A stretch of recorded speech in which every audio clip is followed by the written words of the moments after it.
Hello, JB Films. Today we are doing a Patreon critique of The Force Awakens in 2.8 minutes by JB Films. So first we're going to watch the video and then we'll go into the critiquing. The Force Awakens in 2.8 minutes. Spoilers for a movie that was a shameful ripoff of the original. Interesting. You know, I liked it a lot. I liked The Force Awakens a lot. I need you to transfer the map to this Cool data background. card. And I like how you made the set interactable. It's a freaking map to Luke Skywalker. What could possibly go wrong? Just transfer the map. No. Yes. No! Yes. The first order is here. You need to run. Right. Run, BB-8. Let's get Oh, captured. cool. I like how you did the little kneeling animation. That's clever. And it's a nice back. This is a really nice setting. This hallway. FN-2187. Submit your blaster for inspection. Also, who gave you permission to remove your helmet? I did. Oh, that's a cool animation too, with the door opening and closing like that with the bricks. Whoa, I don't remember that happening. Why are you helping me? Because I knocked out my commander with the helmet. Wait, really? No, you moron! I'm helping you because it's the right thing to do. But that's exactly what happened. Hey, I'm Finn. I'm Han Solo. If you're the real Han Solo, then where's Chewie? Budget cuts. Anyways, let's go to Taco Bell. What happened to Poe? I I mean, forget what happened to Poe in this Taco movie. Dawn. Yep, I'm never touching that thing again.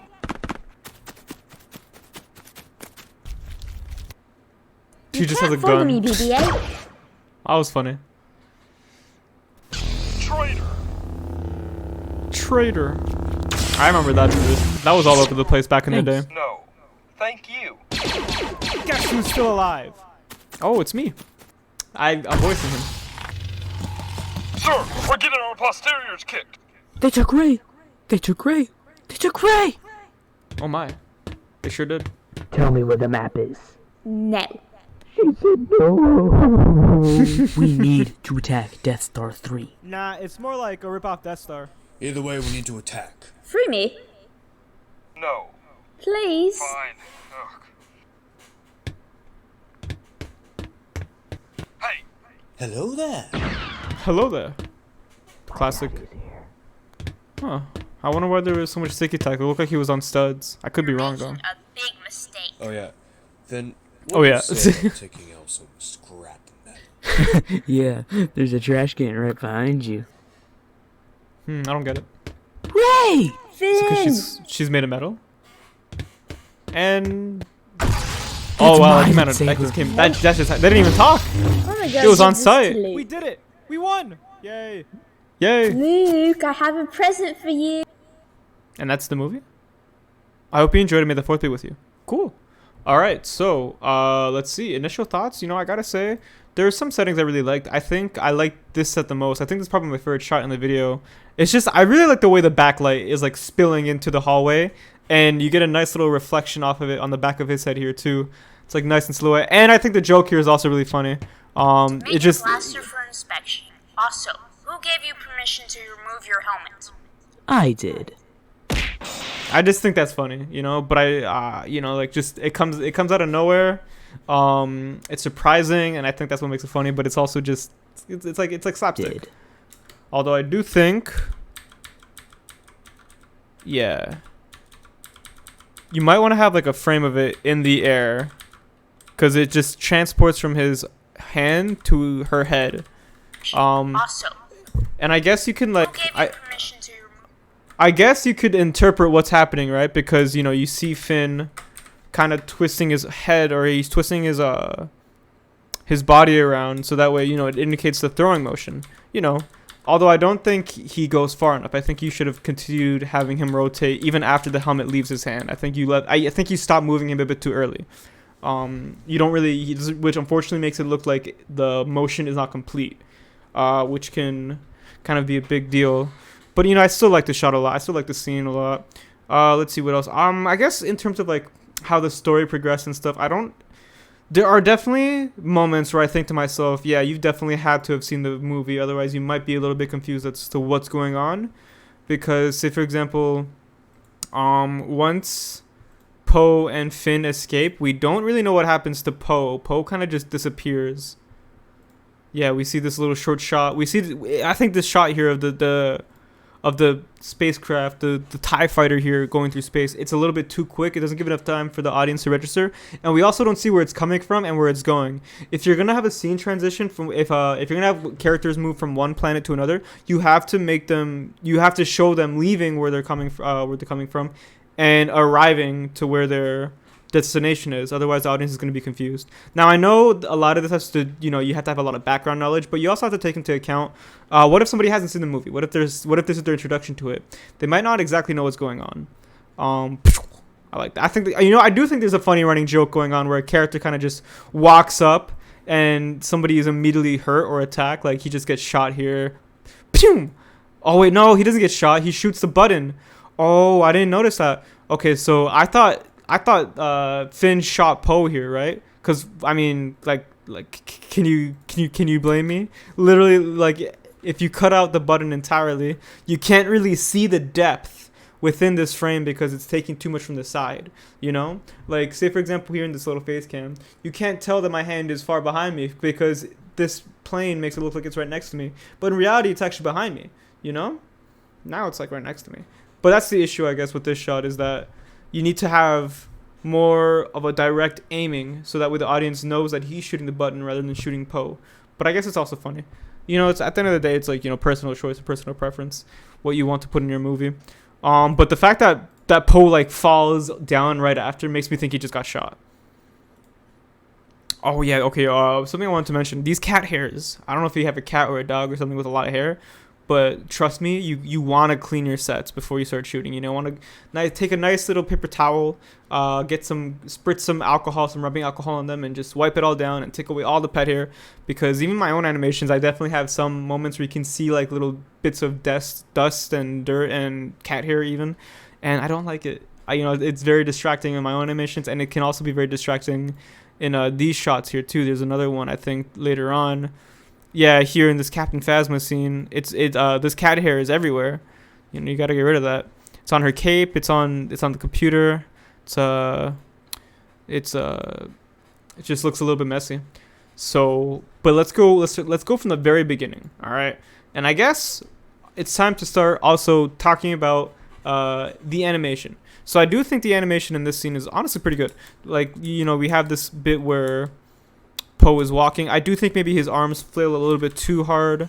Let's see if we can go frame by frame and see, because I think it's very, like, it's readable. That's important. It's very readable, the animation. You can tell what's going on. However, I do think it's a little bit, I don't exactly know what word I'm looking for here. I think it's just his hand flinging back all the way here. It's just too much. That's it. And him turning.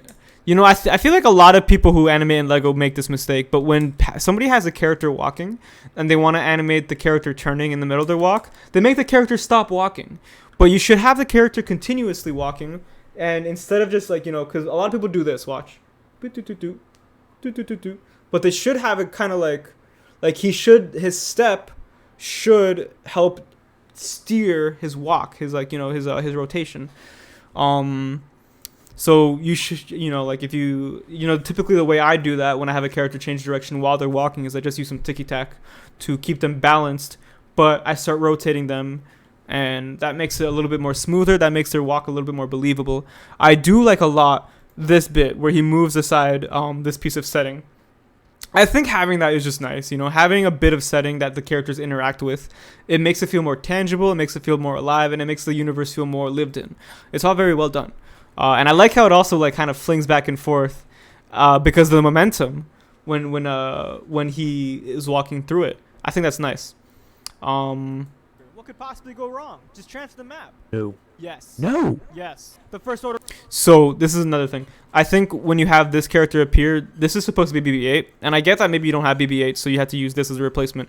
But when he says the first order is here, you should show them arriving. You should have another shot of the outside area, and you should show them getting out of the ship and stuff, because I think without that it can be kind of just a little bit too fast without having enough of the gaps in my mind filled in to really understand what's going on. It's very important that a character, that show don't tell type of mentality in filmmaking. You always want to be able to show exactly what the important thing is going on rather than just say it. Because if somebody just says it, it can be kind of difficult. Because we don't even hear the first order arrive either. You know, this person disappears. Transfer the map. No. Yes. No. Yes. The first order. They just teleport in there. Actually, yeah. No animation or anything. See, they're not there. No. Yes. Yeah, they're not there, and now they're there. Don't know if it's like an editing error or something, but yeah, something you need to like keep an eye out for. If you're gonna have, even if you don't want to change the shot to go outside, maybe you could have like a stormtrooper or many stormtroopers kind of line up behind them. You know, just kind of walk into the frame and just be like with their guns. I think that could also do a better job of showing the audience the important bit to make sure they don't miss anything. Yes. The first order is here. You need to run. Right. Run, BB-8. There's nothing wrong with anything else here. I do like this background a lot, although I think the green screening is very noticeable. On the edges here, you can see it, which is strange to me because I swear this is made of green clay, and yet that's not being green screened. How do you do that? What the heck? That's strange. Maybe it's just dark enough so that the camera doesn't notice it. I like this, but now on closer inspection, that's a lot of sticky tack, my guy. It can be kind of distracting. You want to use as little as possible while still being sticky. I don't know if you're using clay. If you are using clay, try not to use clay. Let's see. I got this actually right here. You can get this off of Amazon. This sticky tack is very, very good. It's UHU Patafix. It's white. You can use a tiny bit of it, and it'll stick your Legos together pretty well. And it's like you can use a small enough amount to the point where you can literally just hide it. It's very well made. Nice little creativity here though. Still with the kneeling specifically, and I like how you have BB-8's hand extend outwards. Though I don't know why they moved back like that. Right. Run, BB-8. Yeah, you know, I think. All right, okay, I think maybe I know why. Run, BB-8. I'm guessing that you wanted to use this handpiece to grip the card, right, the map. But in order to have it like an actual full nice grip, you had to stand him back, otherwise it's too long. But you could have also just put the arm behind BB-8 a little bit further. I don't think you should have had BB-8 slide back. I don't know. It's just one of those little weird things that makes the video look a little bit less polished is all. Let's see. But like if I can actually talk. Run, BB-8. Let's see. I want to point out at least one thing that might make your animation look a lot better. So Right. Run, BB-8. so let's see. Let's just look with Right. Run, with this hand motion here. What I think you could have done.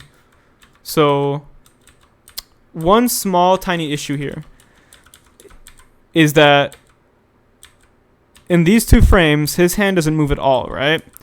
And it jumps up pretty high for the first frame that it actually begins its motion. This next frame is fine. You know, the way these two link together, that looks good. But these two frames here, they don't really link because the last frame that came before it doesn't communicate the arc that it's about to go on, and that's very important. It doesn't move small enough to really get the ball rolling for him to move his hand up. Not only that, but I think maybe your increments are also unequal. It looks like between these two frames, his hand moves up higher. Wait, no, that's actually pretty equal. Actually, yeah, I think that's the issue. So you look at the way his hand moves. His hand is here, then here, and then here. In those three frames, they move about an equal amount of distance. In the next frame, however, it moves back down. What I think you should do is when he's doing like this, like that kind of a motion, you want to have about an extra frame, maybe one or two extra frames of him like holding his hand up a little bit. Not necessarily the exact same frame or like, you know, like reusing the frame, but I mean is that if this is frame 1 and this is frame 2 and this is frame 3, then frame 4 should be slightly just a tiny bit higher than frame 3. And then frame 5 should be him slightly going back down. And then you can go back to doing longer movements. I don't know if that makes sense. I hope it does. But essentially what those small 3 movements in between at the very tip top of the arc, what that does is it kind of smoothens it. You know, it kind of it allows the hand to decrease its momentum by, because you know you have frame 1, frame 2, frame 3, then you decrease its momentum by giving it a smaller movement, and then you start increasing the momentum in the opposite direction. and then you can go back down like quickly. Anyways, Done, BB-8. yeah, you know, maybe here too, when he's getting Done, up, BB-8. So an issue here, I think you could probably remedy in the future, is that the reason why maybe not it doesn't look too fluid is because in this frame his body moves backwards, but then it moves forward, and then it kind of stays but like rotates diagonally, then it moves backwards, and then it snaps into place. You change direction within the span of one frame about 3 or 4 times. So he gets up backwards. He should, in the next frame, he should be moving back. He should be rotating back. Otherwise, you break the arc. And it's all about the arc in animation. Because he goes backwards, but then he goes forward, which breaks the arc, like I said earlier. But then he goes backwards, or he doesn't really go backwards, but he stays in the same place. Which is just kind of like, you know, in real life, or really in animation, having movements that look like this is going to make it look a little bit less smooth, a little bit less fluid, because you don't have him following the exact same direction that he's moving in for every frame. You have him moving forward, then up, then he stays still, and then he goes back again, and then he moves forward again.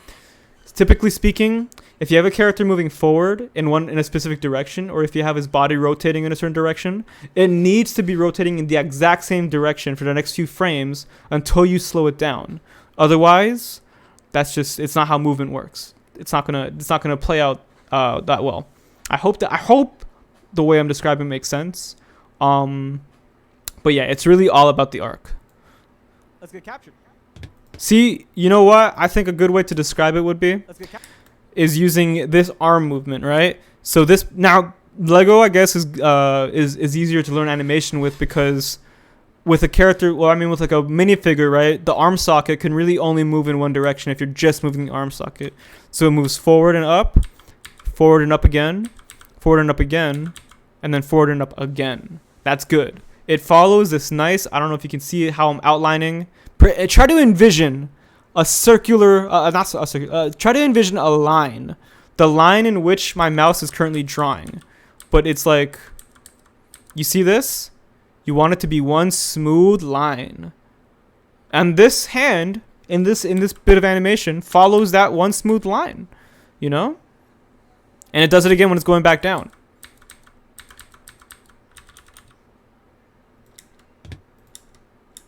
Let's get captured. But yeah, that's all I have to say about that. Remember, I think the most important bits about animation is sticking to the arc and learning when to increase and decrease momentum. Using both of those two things in tandem is like the key to like animation, I think. Again, I like this scene. I think it's cool. Though, I guess, again, this is one of those instances where we don't really know exactly why things are happening. I guess in one of these in-minutes videos, you know, you purposely can skip over or skim over things to not pad out the runtime. But these are kind of important details you're missing out on. Like in the movie, Finn is going through a crisis right now because he just saw horrible war and death. And he couldn't bring himself to shoot his gun when he was told to. Okay, let's look at that again. FN2. Does he move back a stud? Let's see here.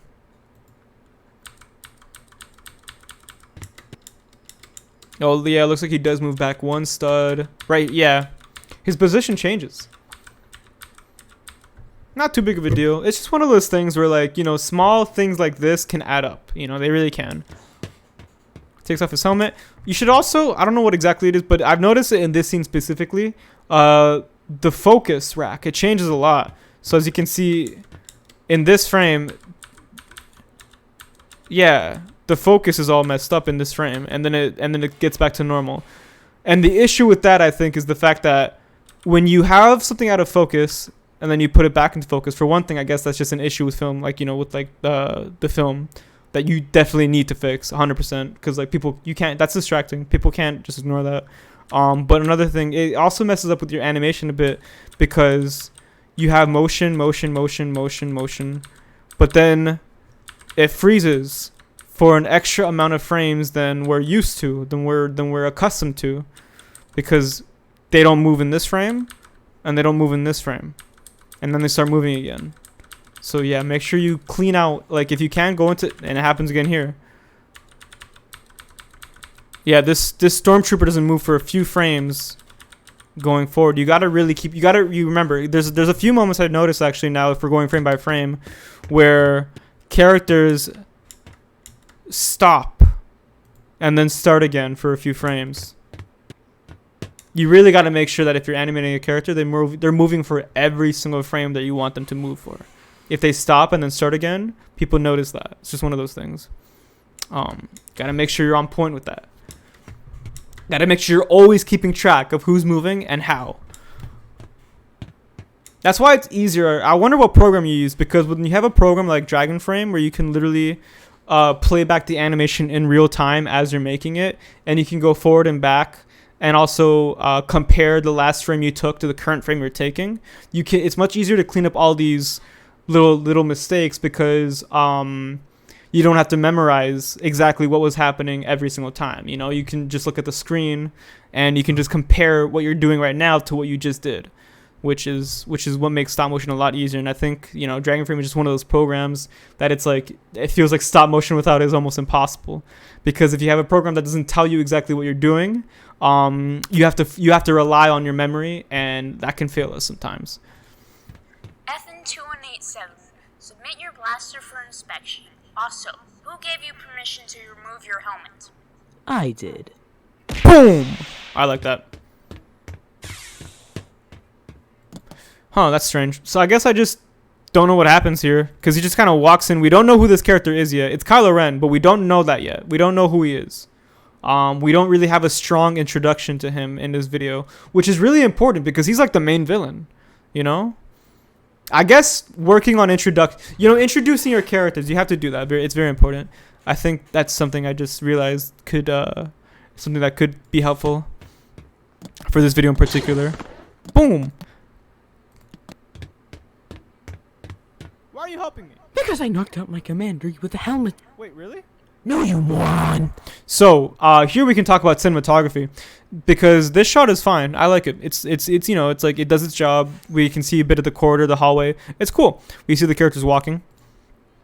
But let's see. This is also a decent shot. I guess I could have it a little bit higher, but you know, it captures the whole character. I guess it's just, you know, there's a bit more of an artistic flavoring you can get if you frame it a little bit more cleanly. And here, wait a second. I didn't notice that. Wow, the way the cameras are lined up, it's almost like the exact same shot. Except Finn is a lot further ahead. And because of that, his head at the top here is cut off. That's, you know, like even here in this little face cam, what you typically want is you want a bit of headroom just between the top of your subject's head and the very top of the frame. That's like a nice little bit of, like, you know, way of framing your character. But here, if you have the top of his head cut off with the rest of his body showing, it's a little bit distracting, it's a little bit jarring, you know. It basically tells us that we're not supposed to focus on him as much as the story should want us to. And it's why your camera angles are very important, you know. It basically is how you tell the story. Because your camera angles essentially tell us what's the most important thing that's going on right now. And if the camera angle doesn't seem to care about the character, then it's almost asking the audience, why should we? I'm helping you because Maybe that's a little bit too maybe I'm reaching here. I don't know, to be honest. But that's the way I see it, you know. It's just, you know, the next time you want to give your character a bit more headroom. You know, you do that pretty well for the most of the video. I guess this is just one of those moments where oh, whoa. Because it's the right thing to do. That little flash of green, interesting. I wonder what you used to edit. So, again, I don't know. They don't really exactly explain how they got here or why they're here in the first place. Hey, I'm Finn. Hey, but I thought that was fun. Hey. I'm Finn. Now, another thing. We don't see Finn and Rey get into the Millennium Falcon. So we don't exactly know why we're being shown this. They kind of just teleport in there. Now, I know you might have been making this with the assumption that people have seen the movie, but you can't make that assumption. I think you gotta go into it thinking people have not seen the movie. You gotta make sure every single thing is explained. Not really explained. Not every little single thing is explained, but just shown to us. You know, like show Finn and Rey after. I think after Finn says, "Hey, I'm Finn," Rey could have been like, "I'm Rey," and then the First Order is like, they come in and like, "Get them," and then they run into the Millennium Falcon. You know, even just a little micro version of it. Just showing us getting into that ship is really important, because otherwise we don't know how the scene changes, and we don't know why we're following. We don't know why we're following these ships. We don't know why we're looking at this if we don't see the characters run into it. Now this looks a little bit too similar to the Starkiller base, which makes me a little bit confused. But I know it's the Millennium You're the Falcon. real Han Solo. Where's Chewie? Budget cuts. Now that is a smart way to tell the audience that you don't have a Chewbacca minifigure. That's all I have to say about Anyways, let's go to Taco Bell. I mean, Taco Don. that. See, it's like, I like the animation, you know. I think the animation in a few scenes is pretty good. You know, like Budget cuts. he's just moving around. Let's go to Taco Bell. He follows the arc here pretty well. Taco Don. You know, like a decent sense of momentum. It's not necessarily smooth, but it is readable. It is very readable, and it is very understandable. And that's more important, I think. Now, I don't know exactly where they are, but Han Solo did just say, let's go to Taco Bell. Now, the issue here, I think, is that Han Solo says, let's go to Taco I Bell. mean, Taco Don. And we shift from one interior space, which is the Millennium Falcon, instantly to another interior space. We're inside a different building, but we're not told that we're in a different building. So the audience is just going to assume we're in the same building that we just were in, but in another room. Again, confusing. That's something that's like transitions, like scene transitions and establishing shots are very important. Otherwise, you're going to confuse your audience. Yep, I'm never touching that thing again. I don't know why she doesn't want to touch that again. I don't get it. That's another issue, I think. I think the animation here is fine. But why does she not like this? Gotta tell us. Touching that thing again. See? Now that's an introduction. You have these characters. They fall into frame. Now we know that they're coming in somewhere. We know they've been introduced. That's good. Want to do more of that? You want to do more of that? Take a note. I also like that you give them a little bend just as they land. That is excellent. That is giving them weight. That is giving them momentum. That is what you need to do. It's nice. Let's watch it again because it's good. Nice. I love it. And the little sound effects too are really nice. You can't follow me, BB-8. Pew. I wonder how we got that. Traitor. Oh, she threw it away. Okay, you know, that's interesting. You know, I think... Nah, I don't want to, like... Here's the thing. I don't want to tell you just how I would do it, because that's not the point. The point is to show how you could do it. You could have done what you've done just a little bit better. But what works, too. Some things work. I like this part. Thanks. No. Thank you. Guess who's still alive? That's also an introduction, technically, because we see them get shot from the sky. Who's still alive? And now we see this bit where he looks like he's like in an airplane. The sky is behind him like that. So that's an introduction. That's another introduction. That's really good. That's how you introduce a character into the scene. This is a really nice panning shot.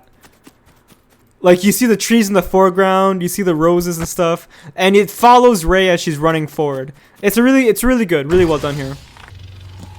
And the masking is also pretty alright. Not bad. That's hard to do. Posterior's kicked. They took Rey. I don't know what he said. It's kicked. Posterior's kicked. I actually don't know what he said. They took Rey. They took Rey. They took Rey. So in this bit, this is an excellent. I don't want to use the word excellent. Sorry, that was kind of misdirection. But whisper shouting is what you're doing here. I don't know who's voice acting Finn. They took Rey. They took Rey. But whisper shouting sounds fake. You know, I don't really believe him when he's like in danger, like when he feels like he's like unsafe or whatever, or he's concerned. He doesn't sound concerned. Whisper shouting is a very common mistake a lot of people make. When you're voice acting, whisper shouting is the easiest way to let the audience know that the voice actor is worried that somebody else in the house is going to hear them shout. So they're trying to stay quiet. Voice actors typically, well, not really voice actors, but people typically don't want to seem too loud. But when you're voice acting, you are acting. You have to convince me that all this is actually going on. Which means if somebody is saying they took Ray and they're scared of that, they can't be saying, they took Ray, they took Ray. They have to say, they took Ray! They took Ray! You have to actually scream that. You have to really put everything into that. Otherwise, it just doesn't sound authentic. Tell me where the map is. No. All right, so when you are animating against a black background like this, it's very important to have like a screen or something that divides you and the animation. It has to go behind the camera, of course, because if it was in front of the camera, then the camera wouldn't be able to see anything. But we can see your reflection here because black bricks are very, very shiny and reflective. So you have to put up like, I don't know, like maybe a big black paper in front of you. That way, it only reflects the paper and nothing else. And we don't see reflection. Just something to keep in mind because this can be distracting. Tell me where the map is. No. No. I think this is funny. I do think this is To funny. attack Death Star 3. Nah, it's more like a rip-off Death Star. Either way, we need to attack. Free me. Nah. Okay, another issue is that once again, this base, this rebel It's base, more like a rip-off Death Star. Either way, we need to attack. it pretty much looks exactly like Starkiller base, which will again confuse the audience because now I think I think they're all in the same area, the same building, but that's not the Free case. me. Remember, you got to diversify your sets a bit. Please. Fine. Ugh. Now I know why this happens in the movie. Hey, Hello there. Pew! My daddy's. This is cool. I like how you have this like elevated platform here. Again, maybe the clay. I wonder if like the clay you have just isn't sticky, so you have to use a lot of it. Because I know clay isn't the best when it comes to this. You're making a big mistake. I don't understand what they're doing here. Oh yeah. It just doesn't. Oh. Oh, I see. hey, Hello there. Okay, now I see. Okay. My bad. That's my You're bad. making a big mistake. Oh yeah. Then Oh, yeah. taking out some scrap metal. Yeah, there's a trash can right behind you. I like how you do put a lot of emphasis on the camera movements. We've had a lot of really good camera movements in this video. Ray! Finn. Ray! I think this is funny. Boom! Finn. Now, you include this part where Han Solo does this thing to the nuclear reactor core or whatever. But we don't know why he's doing this. It doesn't exactly tell it. I don't think they tell us, right? Do they? In the Rebel scene? Let's see if I can go back. Nah, it's more like a rip-off Death Star. Either way, we need to attack. Free me. Yeah, they don't really tell the plan, so because you don't set up the issue is you don't set this part up. You know, we don't know what this does and we don't know why he's here, and it's a very short shot. It's just confusing to the audience. You got to set this up. You got to tell us. Boom! That's my lightsaber. Nope. I'm gonna go give this to We Luke. did it! We won! Okay, so that was a little bit weird in terms of the sound mixing. Give this to We Luke. did it! So let's go. I'm going to go give this to Luke, and then immediately we did it. We won from me. You need to just have a little bit of space between those two lines, I think. That's it. We won! Yay! Luke, I have a present for you. And that's the movie? Huh. Didn't let her finish her Did line. it. Why not? We won! Yay! Luke, I have a present for you. And Luke also never turns around. And that's the movie. Well, JB Films, that was the critique. I think overall it's a decent video. There's definitely some nice bits of camera movement, I think. Really nice shots, some good sets, and some real ambition. You can really see it with the green screen backgrounds, and I really like that a lot. You know, it's clear that you're putting in that effort, that work, and I think that's very important. I think what you could work on is just kind of setting things up a little bit better in terms of story and plot progression. You could have characters introduce themselves into the scene more naturally, And you could also maybe do with showing how characters get from one place to another, and having some diverse sets, so that way some sets don't look too similar to others and confuse the audience. I think maybe that's the biggest thing, is that with your plot progression in this video, it can be a little bit confusing exactly what's going on and why characters are doing what they're doing. The animation, I think, is fine, but animation isn't everything. The cinematography, your camera angles, it seems like they all have this really short range. And what I mean by range is that they never get any further from the characters than about this distance from the camera. You can see it in this scene. You can see it in this scene. He's about the same distance from the camera. Let's get captured. The same distance from the camera. You don't have any long shots. You don't have any shots that, like, really show off your sets. And you don't really have shots that have more than 2 or 3 characters in them all at once doing things, except for this, but they're all kind of just standing still. And this also is very like much a close-up-ish medium shot. You never get closer than this, and you never get further than this. And I think being able to diversify your camera angles a bit will help with making your story feel like it's constantly progressing and feeling fresh and new. I don't know if it's just because you don't have that many Legos, and therefore you can't really go that far out without showing, your walls and your whatever the space you're using to make these. That's also like a very valid reason not to, because sometimes, like, especially if you're just starting out, you probably don't have that many Legos to really choose from. But I think in the future, maybe pull the camera back out a bit, just a bit, maybe a bit more. Give us some nice long shots. Really show us the whole area if you can, because that can be pretty nice. But aside from that, I don't think it's bad. Made it for May the 4th, so nice. But yeah, that's pretty much it for my critique. If you have any questions, let me know. But aside from that, peace, yo. I hope you learned. I hope this helped. And if not, tell me why. I guess. You can feel free to critique this critique if you really want to, honestly, because just like you, I am also always learning. But yeah. Thank you very much for watching. Peace.